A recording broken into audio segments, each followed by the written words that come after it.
My name is Emily Carter. I'm 33 years old, and for the past 6 years, I've served as the Chief Financial Officer of one of the fastest-growing private healthcare companies in the Midwest. Every day, I approve multi-million-dollar budgets, negotiate contracts, and make decisions that affect thousands of employees. Numbers have never lied to me. People do. And the biggest lie anyone ever told me came from the two people who raised me. 3 years after my parents cut me out of their lives, they suddenly invited me to what they called a small family dinner. My mother said she wanted peace. My father said life was too short for old arguments. They promised it would only be the four of us. Just dinner. Just forgiveness. 45 minutes after I walked into that restaurant, 16 relatives were smiling at me from around a table covered with filet mignon, king crab legs, imported wine, and desserts that cost more than my first paycheck. My father lifted his glass, looked directly into my eyes, and said, "Emily, you've done well for yourself. Tonight, you're taking care of the bill." Everyone laughed. They believed I had no choice. What none of them knew was that 20 minutes earlier, I'd discovered the message that proved the entire evening had been planned as a trap. And what happened after that single discovery changed my family forever. If you've ever been treated like the family bank instead of the family daughter, you'll understand exactly why I smiled before everything fell apart. 3 years earlier, saying no had cost me my family. I didn't grow up wealthy. My parents worked hard, but they also believed that the oldest child existed to solve everyone else's problems. By the time I was 16, I had a part-time job after school. My paychecks never lasted long. There was always another emergency. My brother needed football equipment. The electricity bill was overdue. My mother's car needed repairs. Dad's business was waiting on a client payment. Every problem somehow became my responsibility. At first, I didn't question it. That's what families did, right? They helped each other. Only later did I realize something strange. I was always helping everyone else. No one was ever helping me. When I earned a scholarship to university, my parents congratulated me for exactly 5 minutes before asking if I could use part of the grant money to help my younger brother buy a new truck. When I landed my first corporate job, they celebrated by asking whether I could co-sign a loan. Every promotion meant another request. Every success became another reason they believed I owed them something. For years, I confused guilt with love. The breaking point came when my younger brother, Ryan, decided he wanted to open a luxury sports bar. He had no investors, no experience, no business plan, just confidence. My parents expected me to guarantee a loan worth nearly $100,000. I asked to see the financial projections. Ryan laughed. Dad called me selfish. Mom cried. When I calmly explained that I couldn't risk my financial future on a business with no preparation, my father stood up from the dining table, pointed toward the front door, and said words I can still hear every time I walk into a restaurant. "If money matters more than family, maybe you don't belong in this family anymore." The next morning, I discovered I'd been removed from every family group chat. Nobody called. Nobody texted. Nobody asked if I was all right. 3 years disappeared in complete silence. The hardest part wasn't losing them. It was accepting that I had only been valuable while I kept paying. Therapy helped me understand something I'd never seen before. Healthy families appreciate generosity. Manipulative families expect it. That single sentence changed my life.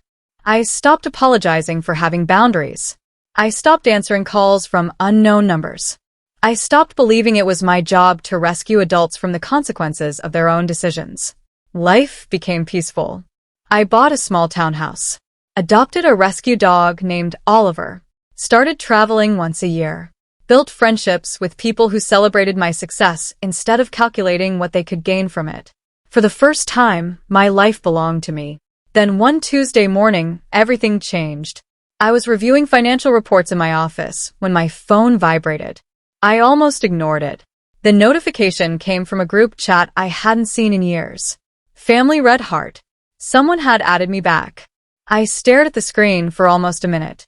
My heartbeat slowed instead of speeding up. That surprised me. 3 years earlier, I would have cried. Now I simply wondered what they wanted. My mother's message appeared first. Emily, your father and I have spent a lot of time thinking. Life is too precious to waste on pride. We'd love to have dinner this Friday. Just you, your father, Ryan, and me. No arguments. No pressure. We miss you. A second message followed almost immediately. Family should always find its way back together. Not once did she apologize. Not once did she admit they were wrong. She only talked about moving forward. That told me everything. People who genuinely regret hurting you usually mention the hurt. People with an agenda skip straight to reconciliation. My assistant noticed me staring at my phone. Everything okay? I smiled. I think someone just remembered I exist. She laughed without understanding what I meant. I accepted the invitation anyway, not because I trusted them, because I wanted certainty. Sometimes closure doesn't come from fixing a relationship. Sometimes it comes from finally seeing it exactly as it is. On Friday evening, I left work wearing the same navy blue suit I'd worn to a board meeting that morning. Nothing expensive. Nothing flashy. I drove my 5-year-old SUV through heavy traffic while replaying every possible version of the evening in my head. Maybe they really wanted peace. Maybe they'd changed. Maybe therapy had helped them too. Or maybe my instincts were right. As I pulled into the restaurant parking lot, I noticed something strange. There weren't 4 cars. There were 9. I recognized my aunt's SUV, my cousin's pickup, my uncle's luxury sedan, even Ryan's girlfriend's convertible. I counted again. 9 vehicles. My mother had promised it would only be for people. I sat behind the steering wheel in complete silence. Every instinct I had developed during years of negotiating business deals whispered the same warning. You're walking into an ambush. Yet I still opened the door. Because sometimes the restaurant was one of those places where every surface looked expensive. Soft piano music floated through the dining room. Waiters moved with practiced precision, and the smell of grilled steak and fresh herbs filled the air. It wasn't somewhere my parents would normally choose. They used to complain if a sandwich cost more than £10. Yet somehow, tonight, they'd chosen one of the most expensive restaurants in the city. A hostess greeted me with a warm smile before checking her tablet. Miss Carter, your party has already arrived. I nodded. She picked up a single menu and led me toward the private dining section at the back of the restaurant. Long before we reached the room, I heard laughter. Not 4 voices. Many. The closer we walked, the heavier my footsteps became. When we turned the final corner, I stopped. 16 people. Every chair around the massive table was occupied except one. Mine. My mother stood first, opening her arms as though we'd been separated by war instead of manipulation. Emily, there she is. Several relatives actually applauded. Others raised wine glasses. My brother Ryan smirked without standing. It wasn't a family dinner. It was an audience. For one brief second, I considered walking straight back out. Instead, I smiled. Years of corporate negotiations had taught me one valuable lesson. Never let the other side know they've already surprised you. I took my seat. The table looked like a luxury food magazine. 3 enormous seafood platters, dry-aged steaks, imported wine, designer desserts already being prepared in the open kitchen. They'd clearly been eating for at least an hour before I arrived. My father sliced another piece of steak while barely looking at me. Glad you made it. As though 3 years of silence could disappear in a single sentence. My mother reached across the table and squeezed my hand. We wanted everyone together again. I looked around slowly. This isn't exactly the 4 people you promised. She laughed. Oh, one person invited another, then another. You know how family is. No. I knew exactly how manipulation worked. This wasn't spontaneous. It was organized. Every relative greeted me warmly. Too warmly. Questions started immediately. So, still making loads of money? How many hospitals do you manage now? I heard executives get enormous bonuses. You must travel first class these days. Every conversation somehow returned to my salary. Not my life. Not my happiness. My income. That was the first confirmation my instincts had been right. Nobody had asked how I'd survived 3 years without my family. They only wanted to know how successful I'd become. A young waiter introduced himself. My name's Daniel. I'll be looking after your table tonight. He couldn't have been older than 21. Nervous. Polite. Trying very hard to keep 16 demanding customers happy. I recognized that expression immediately. I'd worn it myself years earlier while working my way through university. Unlike everyone else at the table, Daniel treated me exactly the same as every other guest. No expectations. No hidden agenda. Just respect. He quietly refilled my sparkling water before moving away. The evening continued. Stories. Jokes. Fake laughter. Every few minutes another expensive dish arrived. Nobody even looked at the prices. My father kept ordering as though money didn't exist. Another seafood platter. Bring another bottle. And those desserts everyone recommended. Each new order pushed the bill higher. Far higher than any normal family dinner. Then the comments began. Aunt Susan smiled sweetly. It must be nice never worrying about money. Uncle David laughed. Emily always lands on her feet. Ryan leaned back in his chair. Some people are just lucky. Lucky. Interesting choice of word. Luck hadn't earned my degree. Luck hadn't built my career. Luck hadn't kept me working 80-hour weeks while everyone else slept. Yet somehow my success had become luck. That made it easier for them to justify taking it. I barely touched my food. Instead, I watched. People reveal themselves when they believe they've already won. My father checked his watch every few minutes. My mother kept making eye contact with him. Ryan constantly glanced toward the end of the table where the bill would eventually arrive. Nobody realized I was observing them. After nearly an hour, I excused myself. I'll be right back. The restroom was quiet. For the first time all evening, I could hear myself think. I splashed cold water across my hands and stared into the mirror. Something still didn't fit. Yes, they wanted money. But how had they become so confident I'd actually agree? Then I noticed it. A mobile phone lying beside the sink. Ryan's phone. The screen was still glowing. A notification appeared across the top. Dinner plan. My stomach tightened. I hadn't intended to look. But the preview message froze me where I stood. Don't tell Emily everyone is coming. She won't make a scene in front of the whole family. For several seconds, I simply stared. Then I picked up the phone. The conversation stretched back almost 3 weeks. Every detail had been planned. The restaurant, the guest list, the menu, even where I would be sitting. One message from my mother read, "Order everything before she arrives.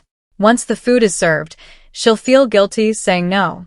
Another from my father said, "I'll ask for the bill after dessert. She'll never embarrass us in public." Ryan replied with 3 laughing emojis before adding, "She's basically an unlimited credit card." Unlimited credit card. Not daughter. Not sister. Not family. Credit card. Then I found the message that explained everything. My father's construction company had collapsed months earlier. They were drowning in debt. Multiple loans. Missed mortgage payments. The credit cards already maxed out. This dinner wasn't about reconciliation. It was about survival. And they had chosen me to finance it. I slowly locked Ryan's phone and placed it exactly where I'd found it. Something inside me became incredibly calm. For years, I believed I needed their approval. Standing in that quiet restroom, I realized something much more powerful. I didn't need their permission to walk away. I dried my hands, smiled at my reflection, and by the time I opened the restroom door, I already knew exactly how the evening would end. I returned to the table wearing the exact same smile I'd left with. Nobody noticed the difference. My mother was laughing at something my aunt had said. Ryan was scrolling through his phone, completely unaware that I'd just read every message he thought was hidden forever. My father looked relaxed now, confident, like a man who believed the evening had already gone according to plan. Dessert arrived.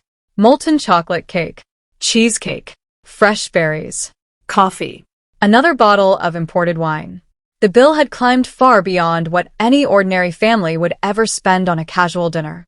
Yet nobody seemed concerned, because none of them expected to pay it. My father leaned back in his chair and smiled at me. So, the entire table became strangely quiet. He folded his hands together before speaking again. "I think it's only fair that you take care of tonight. Several relatives nodded immediately, almost like they'd rehearsed this moment. "You've done incredibly well for yourself," my aunt added. Ryan laughed. "Besides, you can afford it." 16 pairs of eyes settled on me. 3 years ago, that pressure would have broken me. Tonight, it didn't move me at all. I looked around the table one person at a time, not with anger, with clarity. Then I smiled. "Excuse me for just a moment." Nobody questioned it. In fact, my mother relaxed. She probably assumed I was going to find the waiter and quietly pay before anyone else noticed, exactly as they'd planned. Instead, I walked calmly toward the service station. Daniel was arranging clean glasses when he saw me approaching. Beside him stood the restaurant manager, a man in his 40s wearing a black suit with a silver name badge that read, "Michael." "Good evening," he said politely. "Is everything all right?" I lowered my voice. "There are only 2 things I need." He nodded. I pointed discreetly toward our table. "I'm not responsible for that party." His expression didn't change. The gentleman sitting at the head of the table reserved the room and placed his card on file. Michael glanced toward my father, then back at me. I continued, "I've only ordered sparkling water." I smiled politely. "I'd like to pay for my own drink, leave a generous tip for Daniel, and ask that the remaining bill be presented exactly as your policy requires." Michael didn't ask questions. He didn't need to. Experienced managers recognize situations like this immediately. He processed my payment in less than a minute. I left Daniel a large tip. He looked genuinely surprised. "Thank you," he whispered. "You've been the only honest person serving this table tonight." He smiled without understanding what I meant. I returned to my seat. The conversation continued. Nobody suspected a thing. 10 peaceful minutes passed. Then Daniel appeared carrying the leather check folder. He walked directly past me, past my mother, past Ryan, and gently placed it in front of my father. The conversation stopped instantly. My father stared at the folder, confused. He looked at Daniel. "I think you've made a mistake." Daniel remained perfectly professional. "No, sir. You reserved the private room. This bill is yours." My mother immediately looked toward me, waiting, expecting me to interrupt. I simply picked at my glass of sparkling water. My father laughed awkwardly. "No problem." He removed a credit card from his wallet and handed it over with complete confidence. "Run this." Daniel disappeared. Nobody spoke while we waited. 2 minutes later, he returned. "I'm terribly sorry, sir. The transaction was declined." Silence. My father frowned. "Try it again." Daniel nodded. Another 2 minutes. He came back. "I'm sorry, sir. It was declined again." Now people began shifting nervously. Ryan stopped smiling. My aunt suddenly became very interested in her coffee. My father reached for another card. Then another. Then another. Each one disappeared with Daniel. Each one came back the same way. Declined. Declined. Declined. The confidence disappeared from my father's face, one piece at a time. Finally, he looked directly at me. "Emily." His voice had completely changed. "Can you help us?" Not. "Can you help me?" Not. "Can we talk?" Just. Can you pay? I looked at him quietly. Then I asked one simple question. "Is that why you invited me?" Nobody answered. So I answered for them. "I know about the group chat." Ryan's face turned white. My mother's hand flew over her mouth. My father looked down at the table. I continued calmly. "I know about the messages. I know about the plan. I know you told everyone not to tell me they were coming. I know you ordered everything before I arrived. And I know Ryan called me." I looked at my brother. An unlimited credit card. Nobody moved. Nobody even breathed. Every relative suddenly realized they had walked into a performance. Only they weren't watching me anymore. They were watching the people who had lied to them. My mother finally spoke. "We were desperate. I believe you." My voice stayed gentle. "But desperate people ask for help. They don't build traps." Tears rolled down her face. We didn't know what else to do. I nodded slowly. "If you had invited me to your house, if you had told me the truth, if you had asked me for advice, I would have listened." I looked around the enormous table. But this. I gestured toward the empty wine bottles, the untouched desserts, the expensive seafood. This wasn't a family dinner. It was an invoice. Nobody argued, because nobody could. I stood up and picked up my handbag. Then I looked at every single relative sitting around that table. For years, I believed love had to be earned. I thought saying yes made me a good daughter. I was wrong. Real family doesn't calculate your value by your bank account. I turned back toward my father. I truly hope you recover. I mean that. And if you ever want genuine financial advice, I'll gladly help. But I will never again pay for manipulation. Then I walked toward the exit. No shouting. No insults. No dramatic scene. Just silence. As I reached the front doors, Daniel caught up with me. "Miss Carter?" I turned. He smiled. "I hope your evening gets better." For the first time that night, I genuinely smiled back. It already has. Outside, the cool evening air felt different. Lighter. I sat inside my car and looked at my phone. More than 30 unread messages had already appeared. I didn't open a single one. Instead, I left the family group chat forever, started the engine, and drove home. 6 weeks later, one cousin reached out privately. She apologized. She admitted everyone had believed my parents' version of the story. She thanked me for refusing to pay, because watching the truth unfold that night forced everyone else to see what had been happening for years. As for my parents, they eventually sold their house. Ryan found a regular office job. Life became smaller for them, not because I ruined it, because reality finally arrived. People often ask whether I regret walking away. The answer is no, because the most expensive bill I ever paid wasn't in that restaurant. It was spending years believing that love had to be purchased. The night I stopped paying was the night I finally became free.